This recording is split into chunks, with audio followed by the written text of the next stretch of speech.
upon you.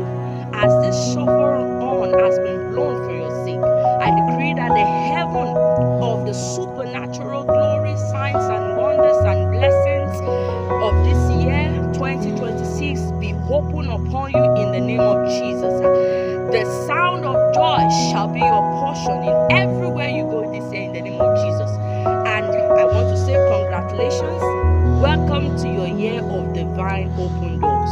Amen. God bless you.